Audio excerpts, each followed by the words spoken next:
ក្រមការងារចល័តជំនាញអត្តសញ្ញាណប័ណ្ណសញ្ជាតិខ្មែរចំណុចអធិការដ្ឋាននគរបាលស្រុកពោធិ៍រៀងនៃស្នងការដ្ឋាននគរបាលខេត្តព្រៃវែងបានបំពេញបាយបទផ្ដល់និងបន្តសុពលភាពអត្តសញ្ញាណប័ណ្ណសញ្ជាតិខ្មែរជូនដល់លោកគ្រូអ្នកគ្រូនិងប្រជាពលរដ្ឋនៅវត្តឃុំព្រៃកន្លងដែលស្ថិតនៅក្នុងភូមិព្រៃកន្លងឃុំព្រៃកន្លងស្រុកពោធិ៍រៀងខេត្តព្រៃវែងប្រជាពលរដ្ឋអាចធ្វើការស្នើសុំបំពេញបាយបទនិងបន្តសុពលភាពអត្តសញ្ញាណប័ណ្ណសញ្ជាតិខ្មែរនៅប៉ុស្តិ៍នគរបាលរដ្ឋបាលឃុំសង្កាត់នៃទីលំនៅសម័យខ្លួនកំពុងរស់នៅឬនៅអធិការដ្ឋាននគរបាលក្រុងស្រុកខណ្ឌនៃទីលំនៅសម័យខ្លួនដែលកំពុងរស់នៅឬស្នងការដ្ឋាននគរបាលរាជធានីខេត្តនៃទីលំនៅសម័យខ្លួនកំពុងរស់នៅប្រជាពលរដ្ឋរាជធានីខេត្តអាចធ្វើការស្នើសុំបំពេញបាយបទផ្ដល់និងបន្តសុពលភាពអត្តសញ្ញាណប័ណ្ណសញ្ជាតិខ្មែរនៅទីស្នាក់ការកណ្ដាលបេឡាជាតិសន្តិសុខសង្គមសម្រាប់សមាជិកបសស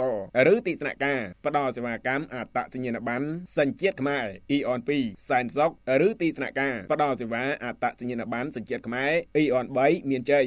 ឬនាយកដ្ឋានអត្តសញ្ញាណប័ណ្ណសញ្ជាតិខ្មែរក្រោយវត្តនិរោធរាំងសីប្រជាពលរដ្ឋដែលប្រើប្រាស់អត្តសញ្ញាណប័ណ្ណសញ្ជាតិខ្មែរអស់សុពលភាពឬមានសុពលភាពតិចជាង180ថ្ងៃ6ខែសូមអញ្ជើញទៅបំពេញបាយបទផ្ដល់អត្តសញ្ញាណប័ណ្ណសញ្ជាតិខ្មែរដោយឥតគិតថ្លៃ